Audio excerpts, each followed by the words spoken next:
Meni tanimadingiz, men o'g'lingizni ustozi bo'laman. Qaysi fandan? Men matematikadan dars beraman. Yaxshi. Nima xizmat? Shu o'g'lingiz juda ham aqlli, a'lochi bola. Shu keyingi paytlarda qo'shimcha darslarga kelmay qoldi. Agar qo'shimcha darslarga kelsa, albatta olimpiadalarda yutadi o'g'liz.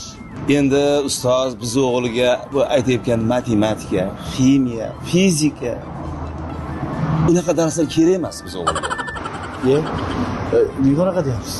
Shu fanlarni siz yaxshi o'qiganmisiz? Ha, yaxshi o'qiganmiz. Ishlayapsizmi? Ishlayapmiz.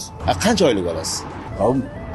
3,5 million oylik olamiz. Agar mukofot puli yozadigan bo'lsa, 4 million ham chiqadi.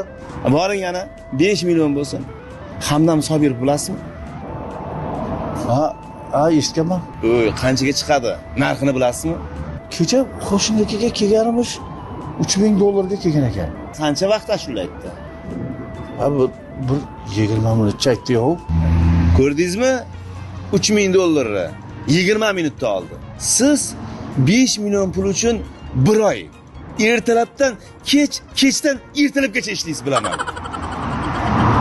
Ana yana bir sportchimiz bor, Bahodir Jalolov. Ha, boksyor. Bir mush bilan bilasizmi nima qildi? 10 ta uy, 10 ta mashina. Shu yigit necha yoshda? Bir 26-27 yashar yigit bo'lsa kerak. Siz necha yoshdasiz? Mana 50ga kirdik. 10 ta uy, 10 ta mashina bormi sizda? Tushingizda ham ko'rmagansiz. Kep boshimga qotirmagan. Biz o'g'il shu musiqa bilan sportga qiziqsa bo'ldi. Boshqa hech narsa kerak emas. Sog' bo'ling ustoz.